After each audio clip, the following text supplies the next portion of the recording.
I started drawing rocks, trees, water, and mountains as a 6-year-old kid. Just started drawing them all the time. Anyway, you know, a lot of people take photos, but you can't take a photo of every boulder in Linville Gorge, but you can draw it. And then you put them on a map one day, and there's these rocks in the woods, but to climbers, they become everything. You can just find first descents galore still here. If you go out, you know, looking, you gotta look, and you have to comb through like 1,000 boulders to find a really good one. So there's a lot of little tricks to finding boulders like that.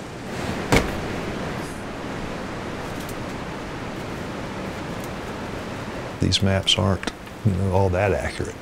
They're gonna leave you lost up in the woods occasionally. We still feel a little bit like maybe there's a aura of mystery here.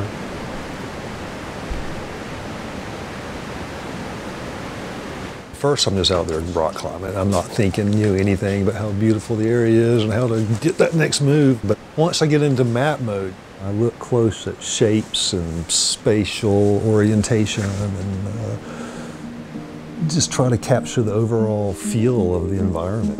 You know, the better I draw it, the easier it is to, you know, make sense of it all.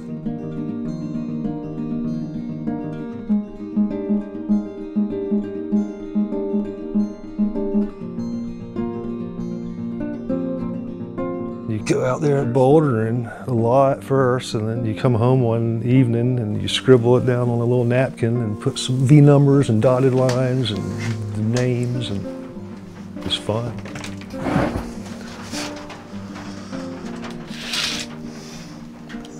Climbing is my whole lifestyle. Singular focus, one pointed concentration. I don't know, something to that, I think. And you lose yourself in it. You find the flow in it, and hours will go by.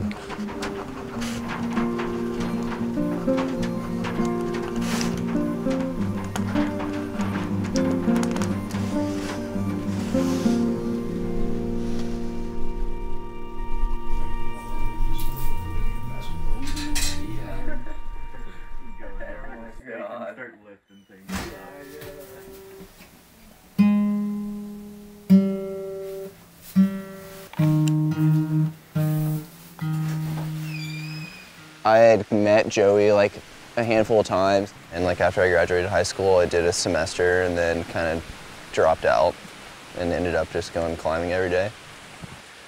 At the same time, Joey acquired this school bus and parked it in his driveway, like, right as I was at this like pivotal moment in my life, and he was like, "Dude, come move into the barn and climb," and ended up in the bus, and it's definitely the right decision. It's about hooking your thumb on that. That was really good. If you have to fly by and match it. That's nice. Yeah, come on. It's like training camp. Do it. Kind of like what Joey said is, I mean, I kind of thought he was a little bit crazy when he told me the first time, but trying to feel like you're living in a climbing trip, that's the dream. Even when you're at home, you're always on a climbing trip. Climbing can be so casual and safe and simple and just like a light yoga session, or it can be the most extreme, dangerous thing you've ever done. You know, a 20-foot problem above a bad landing with a high, crazy move upside down and you're going to tumble. And yeah, you don't go to that level though until you're in the mood. Only at certain times when you're feeling that flow, and maybe never.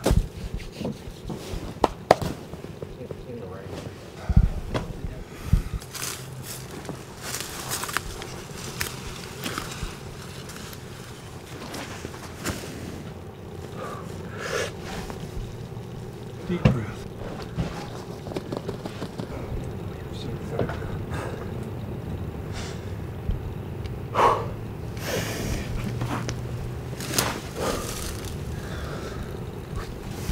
All right, Richie. I'm with you. Come on, Richie. I'm totally with you. I got you. Come on, Richie. Really close. Real close to you. Keep trying. Keep trying. Yes, Richie, come on, dude. I'll catch you. That's it. pretty much just did the moving. The rest lets up, so I did. You know it, dude.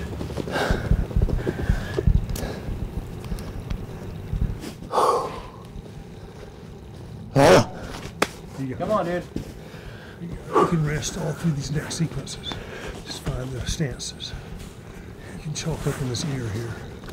Find the stances. The quartz off in the face. Come on, Richie.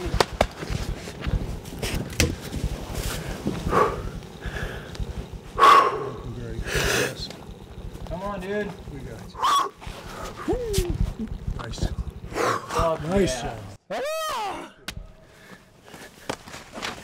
The maps directly help with conservation. So when Joey sells them to everybody in Boone, and people are always asking like, well, what's so special about the land? Like, I know that there's boulders and you guys are climbing, but why should we care about it? And it's through the maps they can see that there's old growth forest, there's spring heads with pure water coming through it, and that kind of gives it a value to non-climber communities.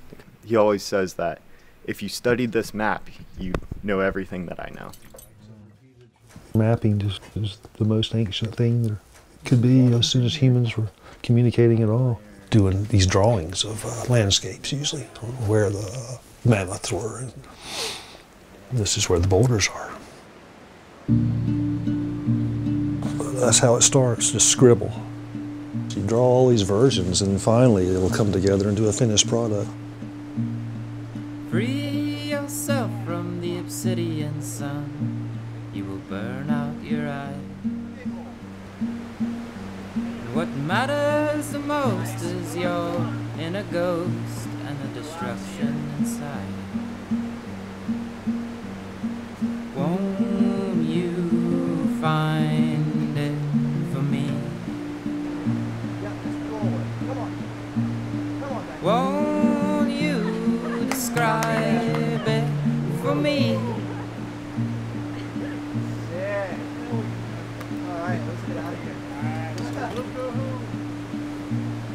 Summer's last breath will breathe down your neck.